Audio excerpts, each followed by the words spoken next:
right, so first of all, for those of you who don't know what I'm talking about with continuous collaboration, it's basically a reaction against these two notions in web development of continuous integration and continuous delivery. And in these two, and continuous integration and continuous delivery, as you can see by the definitions, you can just look them up, but basically they're methods by which you can deploy code with more confidence by applying mostly automated testing and at different levels, different sorts of testing to make sure that as you're pushing stuff towards production, you're not breaking anything. But the big difference with continuous collaboration is that really there's an assumption that in these tools that people can know what they're asking for, that the problems can be definitely tested for automatically, and that there's no reason to have human intervention during this process. And what Probo does is it recognizes that most of the things that we end up having to deal with in a QA period are not necessarily bugs as far as writing code goes. They could be miscommunications, they could be misunderstandings, they could be cognitive errors, and they could just be mistakes of somebody or another not really understanding what's going on. So when we do work now, so we are able to see every time someone makes a pull request I should explain what it does and how it works. So every time someone makes a pull request in Git, Probo spins up a sandbox version of that application with just that pull request applied to it. It'll run automated tests if you have them. You can do things like run tests against like tenant IO or site improve to see if there's accessibility against visual regression test systems. But then it leaves the system there so that you can send a link around so that the QA people can see it, the project managers can see it, the client can see it. And so what we do is every time a test is made, it sends this link, and then this is what I'm getting a little, okay, well. So this is what our PM process looked like before Probo. A ticket was open for a new feature. The developer works on a feature branch, and the PMs don't really know what's going on. So we're going through a whole sprint. This is just one feature. There might be 100 of these going on in a 2-week sprint, maybe 50 or something. So then the PM will sort of, as they're doing their job, they reach out to the developers, how's this thing going? The PM's like, oh, it's fine, don't worry about it, everything's under control. Oh wait, the developer merges the code into a development branch. I think the numbering's off. Then I've messed this up somehow. This is what you get for trying to work on an iPad. So basically, though, the PM is going to check it. The PM says, okay, well, I need to look at it. So the developer merges it into a dev branch with some other stuff they're working at, pushes it to live, and it's not working. So the PM has to send it, and that had to be done by a developer. Another developer had to merge the code together and push it to a live site. Then it gets to send back to the beginning. Again, the developer goes through this whole process with the PM at the end. They still haven't shown it to the client. Okay, now back to the beginning. So the idea here is something called shift left testing, that if we can move, if you think about a Kanban board, if we can move the testing from over here at the end towards the beginning where the work is happening, we can avoid things having to go back through and go over these processes all again. And so today, our workflow is more like this. The PM makes the ticket, the developer makes the pull, does the work, makes a pull request, the PM themselves goes and looks at it, sees if it fits with the UAT, like the user acceptance criteria for that feature. The PM then says, okay, client, this is what you asked for, is this what you want? No? Okay, well fine, we'll change it up and go back. Yes, you do want? All right, you do want it? Okay, well then we can start to move towards a deployment. But now once we're going to start to deploy code, everything has already been checked, everything has already been approved, and nothing is going to be surprising once you start to, most likely, nothing is really going to jump out and surprise you once you start merging and deploying. It allows us to work more collaboratively together with both our own internal teams and our customers, and it allows our PMs to sleep better at night. So,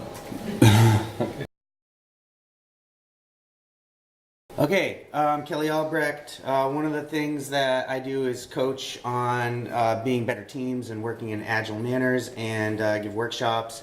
And this is one of the questions we ask at workshops as part of a self-assessment of who's in the room and where they're at in their agility. We gave a workshop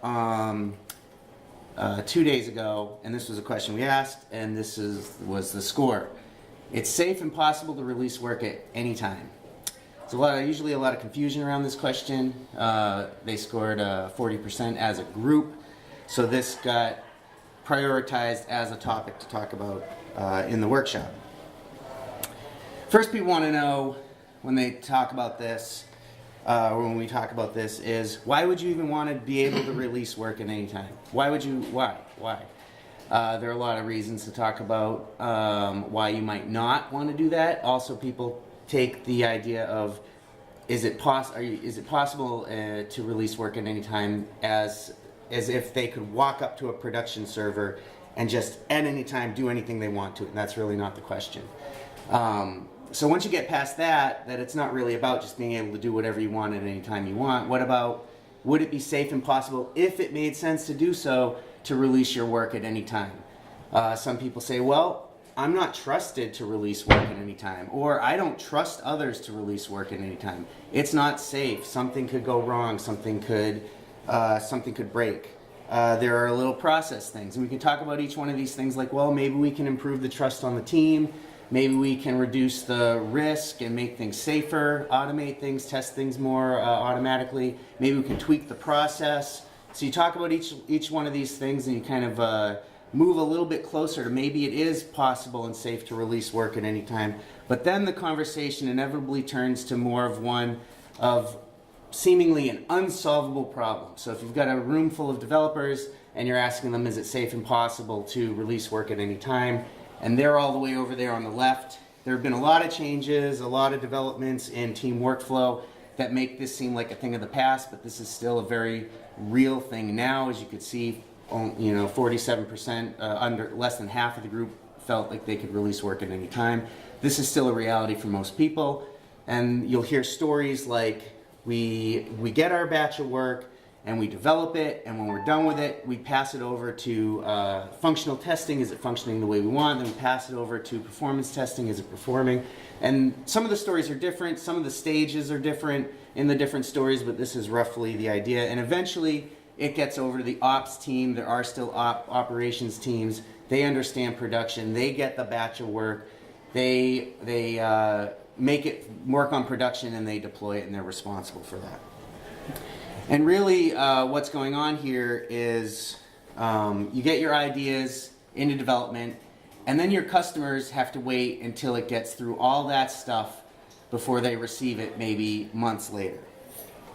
And what's really going on here is this is a batching issue, right? If you ask any one person or any team of people what is the most efficient way for them to do their work, they're going to think very individualistically and think, all right, well, just give me all the work and I will work on being the fastest group or team or person to process all that work, and I'll get all that work done as quickly as possible and pass it on to the next person. And that seems to be intuitively how to get things done quickly and most efficiently, is to batch it up and be the fastest at processing your batch. Interestingly, we have an exercise in our workshop that covers this exact thing. It's called the penny game. So the idea is that you've got 4 people flipping pennies, and to process their batch of pennies, they have to flip their entire batch and pass it on to the next flipper. And once the 4 people have each processed their batch and flip the 20 pennies, when the last person flips the 20 pennies, if we start with a batch of 20, the customer gets their pennies. And so you can see the customer gets, when you start with a batch of 20, the customer gets their first and their last penny when all 20 pennies are flipped by the 4th person, 2 minutes. If you switch that to a batch of 1, the customer gets their first penny in 5 seconds, and their last penny, even more interestingly enough, in 40 seconds. So you can see the time difference, 5 seconds to 2 minutes, 40 seconds to 2 minutes. That's a big difference for the customer. So we can prove through this game that there's a much faster way to deliver value to our customers, and that's by flipping this and releasing batches of less at any time. rather than bigger batches, you release smaller batches and you get value to your customer more frequently and sooner. And this is what DevOps is about. Automated testing and continuous integration and continuous collaboration are methods to achieve this. And that's the point of it, and there's the value in that. Thank you.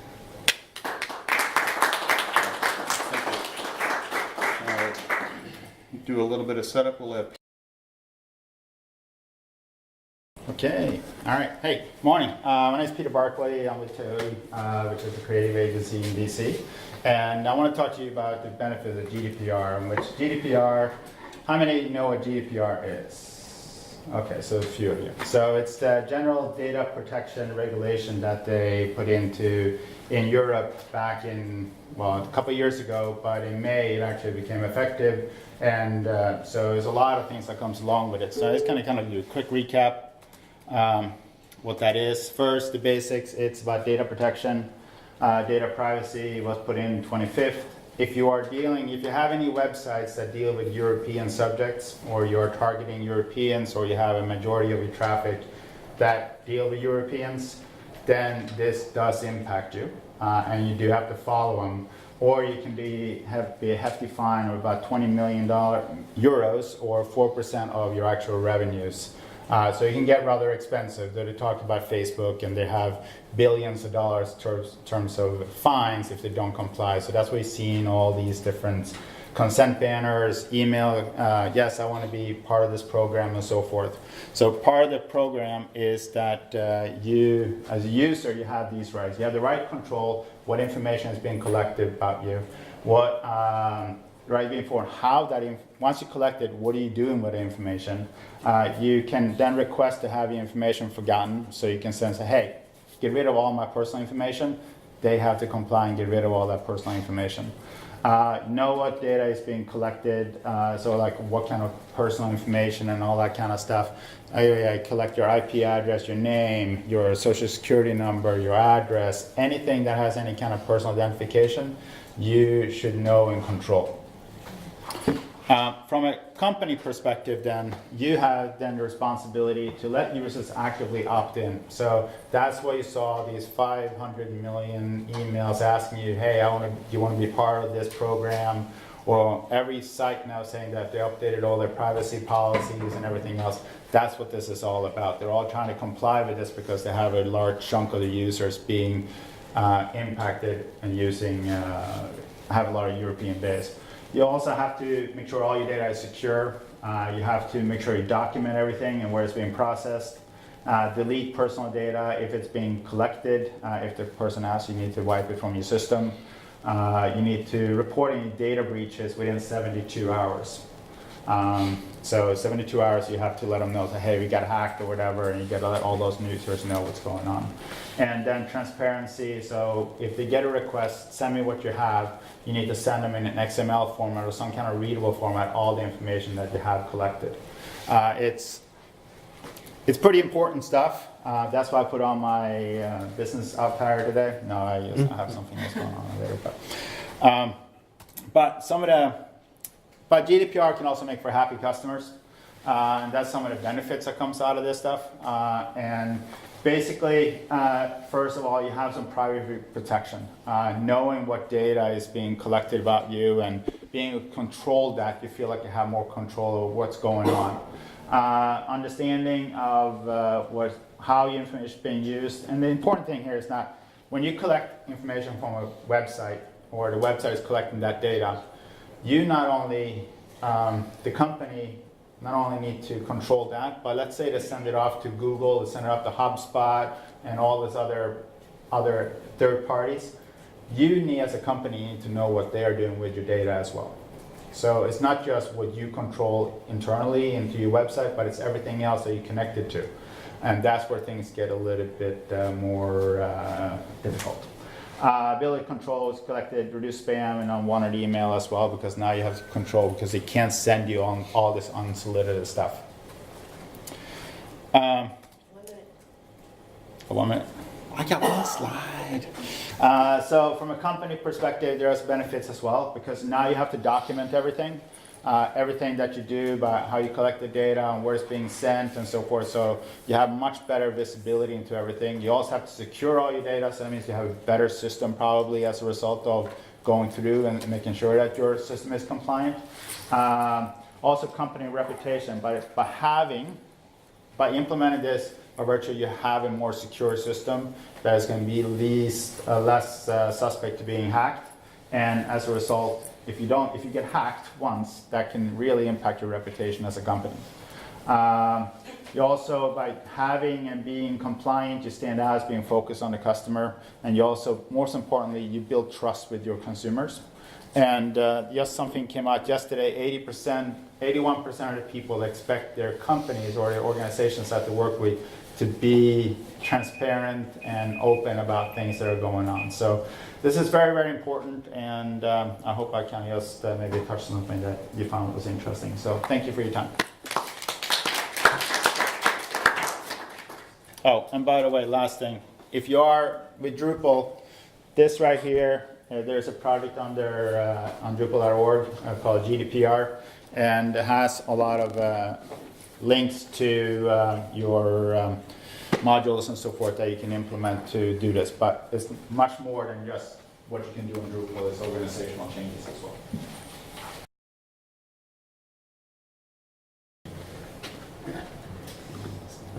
Hi everyone, Web Accessibility 101. I'm Helena McCabe, and I'm a senior front-end developer at Lullabot, and I specialize in making the web awesome for everybody. When we talk about web accessibility, there are 6 main groups of disability that are benefited by web accessibility, and that's our visually impaired users, motor impaired users, users with vestibular issues, that means they can get seasick from parallax effects and things like that. We have users who are deaf and hard of hearing, so they're going to need captions. We've got people with seizure disorders, which are commonly missed, but actually one of the more important things to keep in mind, because seizures can be deadly, so we definitely don't want to trigger a seizure with a flashing effect or anything like that. And we have our users with cognitive differences. These are things like Alzheimer's and Down syndrome and autism, and these people are online too. So we really want to make sure that we're thinking of everyone, not just physical disabilities, but vestibular, cognitive, seizures, the things that often get missed. Whenever I bring up accessibility, one of the main roadblocks that I hit with clients is they tell me that it's an edge case. They say, well, we don't want to devote a lot of time or money to an edge case. But if I told my client, your website is going to be awesome, we've hammered out all the bugs, smooth as a whistle, except it won't work in New York. No one would ever let me launch that site. That would be such a deal breaker for anyone. Except that we have 18.5 million more severely disabled people in the United States than we have people living in the entire state of New York. So it's definitely not the edge case that people tend to think it is. In fact, we do a lot of IE testing. Everybody wants to make sure it works on IE, and it should. But when we consider that IE users take up about 7% of the internet, while people with disabilities take up a little more than 18.5%. It's funny that we can write web accessibility off as an edge case, but we won't do the same for IE. So I interviewed a lot of people because I'm a data geek and I'm interested in this. And what I found is that all of the developers, salespeople, project managers that we surveyed, the majority rated accessibility as an important basic feature that all websites need to have to be considered fully functional. So why are we still making websites that aren't including everybody? What I found is that it's most cost efficient right at the beginning. If you're waiting to see if you have hours left over to use on accessibility, you won't. Because what would likely take me 5 to 10 hours over the course of the entire project, working naturally, could take me a week or 2 to retrofit later, as I have to dig through the site and open everything back up and refactor things. By waiting to see if the project can afford accessibility, you've essentially assured that it can't. Despite this, only a quarter of project managers that I spoke with, or that we surveyed, are accounting for accessibility right from the very beginning. 12.5% won't account for it at all. A quarter of our project managers are doing the right thing, and when they are laying out requirements, that's the perfect time to make sure that accessibility is accounted for. You want to keep it part of your project workflow the entire time. 37.5% so that they will only account for accessibility if it is specifically requested by the client. So it is really important, if you want to keep your site accessible, to express that to your project manager. Here's another interesting part. Of all the salespeople that we surveyed, half of them said that they sometimes or rarely bring up accessibility to current or prospective clients. Only half of the clients are asking for accessibility, and even then, it's sometimes or rarely. Project managers said that they were rarely asked. That was 62%, which isn't surprising at all, because most of the clients that I've worked with have no idea what web accessibility even is when I bring it up. So that brings us into our funnel down to our developers. 60% of our developers said that they reliably review work for accessibility when it's a project requirement. The other 40% said they sometimes did. But if accessibility is not a project requirement, the number for reliable accessibility review drops to 20%, with a third admitting to making no effort at all. This is why it's so important to keep accessibility at the forefront, to check for it during code reviews, to mention it during the design reviews, to mention it during QA. Keep it a part of your whole process, and you'll see how easily it flows. It's not a big, scary, costly undertaking. Your agency can make great accessible sites without hurting your time or budget, but it takes 3 simple steps. Inform, integrate, and advocate. Inform, tell people about it, learn about it, and make sure everyone knows that it's a project requirement. Integrate. Keep it part of your workflow. Check the comps before you start building. Check with your project manager before tickets are made. Talk to your developers about it and make sure they know to check for it during code review. And tell your QA team about it so they're testing for it again. And advocate. Be enthusiastic. Accessibility is a fun challenge, and it's a great way to improve the quality of your site. So make sure you tell everyone to make the web awesome for everyone. Thanks for listening. Yay!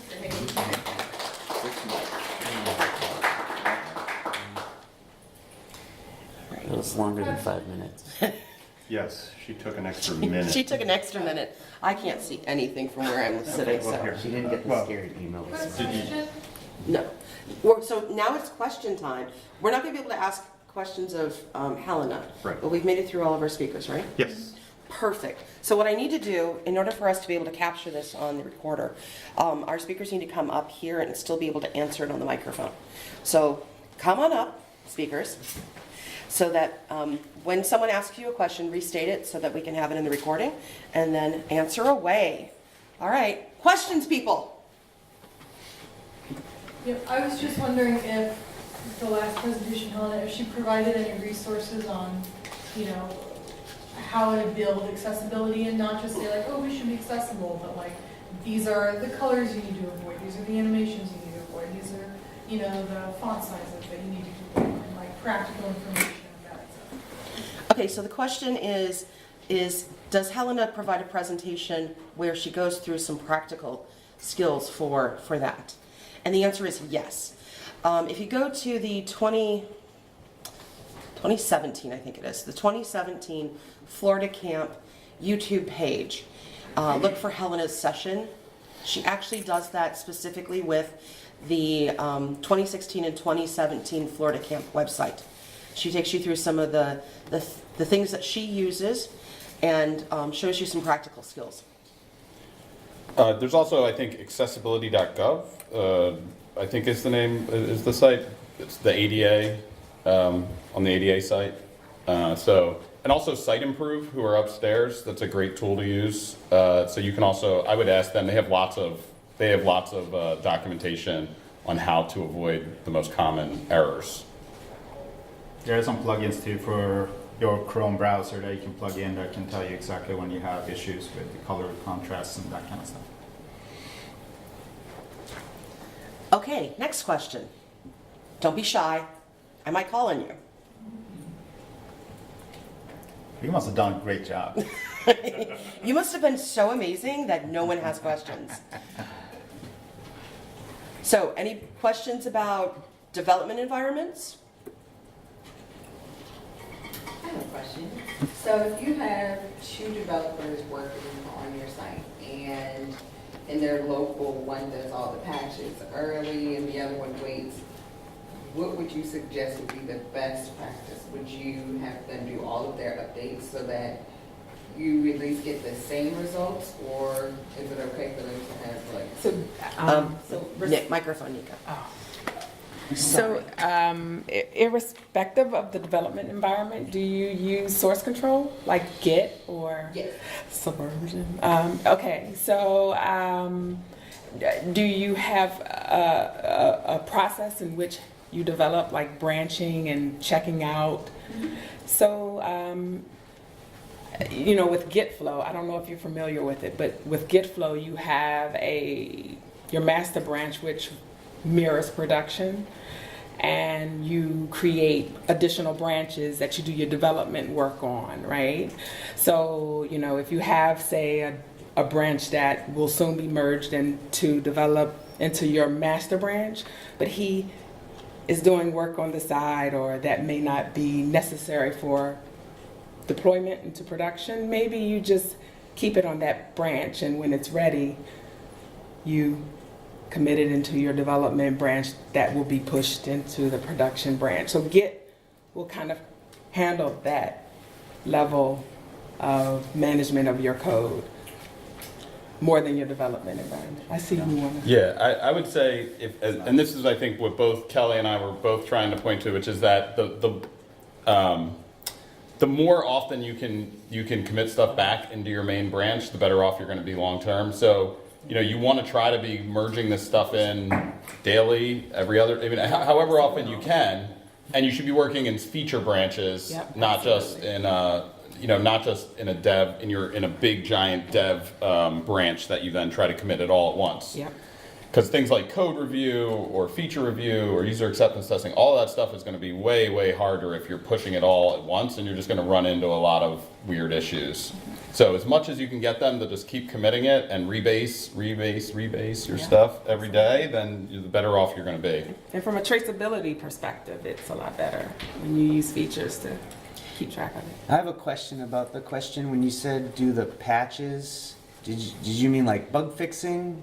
Yeah, so I think in that sense, that's like, should people want to do it as they go or do it all at the end? And I think what we've been talking about is do it as you go, but then also what I'm hearing in some of these other answers is the importance of a pull request workflow. So two people, like somebody codes it, but then before it's marked done and goes into production, a pull request is created against that master branch, and someone else checks it over. And so that's a really collaborative way. And if you think about it, why are two people doing the same thing? That's going to take longer. In practice, it doesn't, and you get better quality code. And you're all working together at the same time, flowing the work forward from to-do to done. Dory? I have a question on GDPR. Yes. Is there any urgency for the Drupal community for both D7 and D8 to finalize a set of modules, or are most people using third-party services? No, there are a couple of modules out there already, which is under that GDPR project, and there's like 4 or 5 of them. The hardest one to kind of deal with is blocking cookies from being set, because each module probably have to be custom coded so that they don't set the cookies. There are some that are generic, but they don't really solve all of them, because you can't really set the cookies on the site until they have approved to have cookies set, technically. So you have to do some custom coding depending on what kind of third parties that you're working with. So you can block, like they have some standard ones for Google and HubSpot, and some of the ones that are standard on a lot of sites. But if you use some other kind of non-regular plugins, then you probably need to do maybe some mods if it's not already available. I just want to add that like one of the big problems with having something standardized in Drupal is nobody really still. I mean, we know what GDPR is, but what does it mean? It's still unclear. Like, so I'm sure you've seen some sites that turn to, which is one of our clients also did this, which is their lawyers are now saying that it's okay to warn people that, hey, this site uses cookies. If you don't like cookies, turn it off in your browser. Wow. So I'm just saying. So this is not, regardless of how settled it seems, the interpretation hasn't been tested in any courts. There's no like agreement. Whereas with accessibility, you have Department of Justice memos of understanding, and they've entered into agreements with institutions. So like they take someone out and flog them, and then you see, okay, don't do that. You know, like it's not. Until there's some punishment, I think there's, but I think the other thing is that most of these things you should be managing with other tools, like Google Tag Manager will help you do that, manage your cookies. I don't know if you has anybody even here used Google Tag Manager? That you can manage all of your cookies or most of your third-party cookies through Google Tag Manager, and then Google can give you an anonymous mode that you can use, and then CookieBot is one that and CookieBot and CookieBot does not solve this problem, unfortunately. Well, yeah, I mean, yeah. But it addresses a lot. What Alex is saying is right. You need to go and consult with your lawyer about how protective you want to be. If you want to go and just say, hey, turn it off in your browser, go for it. But if you are 100% European and so forth, you probably want to do something a little more serious. And it all depends on how lax or how concerned your counsel is. Usually I have a disclaimer on the front saying, hey, always talk to your lawyer. Mm-hmm. But I mean, I only have 5 minutes. So, yeah. So if your lawyer says you have to, then you definitely want to make sure you err on the side of caution. Yeah, I was concerned because all the modules are sort of in alpha, and I didn't know, like, I'm in a state where I can, like, create a full compliant site, or I'm better off going off. Yeah, CookieBot is a good one. Then you need to have the consent banner. You need to make sure that you are wiping your systems, that you can remove data and all that kind of stuff. But the big thing is that all the stuff that you're sending data to. You need to understand that whole thing. You need to document everything, and depending on the size of the organization, you also need to have a data protection officer in the organization. So it's much more than just fixing Drupal, if you will. All right, and it's time now to take a break and then head in for the 11 o'clock keynote.